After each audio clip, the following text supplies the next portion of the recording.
talk to me about your mindset around installing versus not. I see a lot of investors say, "Oh, just deliver them, and I'll have my guy install them to save a couple bucks." I imagine you guys do install, and then we do a lot of install. I'd say we do 50% of our jobs we do installation. Some reason I feel like 50 to 60%. So probably the majority of the jobs we do installation.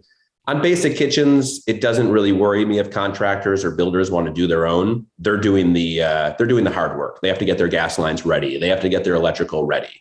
So if it's part of their plumber or their electrician's scope of work to also finish the connection, I don't see any issue with that. Some of the higher end products, custom kitchens with Sub-Zero Wolf, where refrigerators are taking custom cabinetry door panels, I think you leave that to the experts and let our team who does this on a daily basis take care of that. But on basic kitchens, like if it was me personally and I was doing a 6 or 12 unit building, I would most likely have my contractor do it.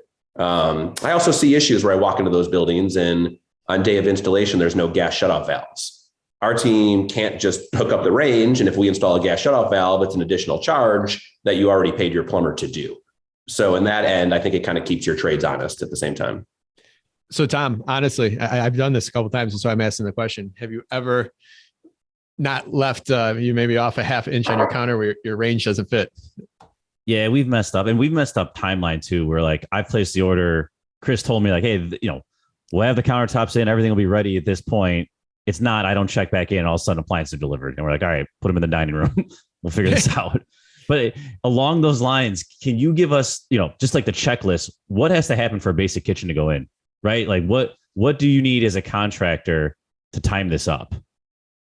Yeah, and we over communicate this. So I mean, I love when I'm involved and I know cabinet makers, countertops, so I can find out everyone's schedule and be on those emails. So we'll adjust our schedule quickly.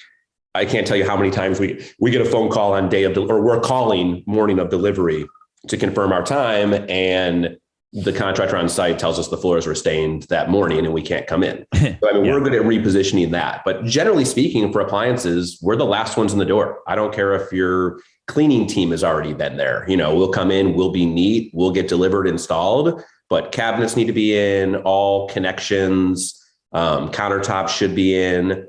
I love when the final coat of the floor is not on, just in case we scuff anything, but we're used to being the last ones through the door and have every single thing completed. And I guess we don't do it as much with our mid-end projects, which maybe we should, but on all high-end projects, we won't dispatch an installation team until we have, I shouldn't say won't, we generally request not to dispatch an installation team until we have full photos of all the spaces that show the connections. So our installers can do a quick run through and circle back where an electrical outlet needs to be moved, or if a space doesn't look to be the proper size, things like that nature. Does that answer your question?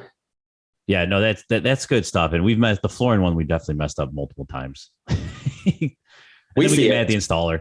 Yeah, no, we see it, especially today being a Monday. You know what I mean? My team will start calling deliveries and people are going to be behind, and some will scramble to put it in the living room somewhere. Some will just push us off for a week or two, and it gets trickier. The worst or most stressful time is always the last week of the month, because people have tenants moving in on the 1st. They're pushing timelines to finish construction, and they need to get the appliances on site to kind of bang out this whole last weekend just to have the places ready for Monday move-in.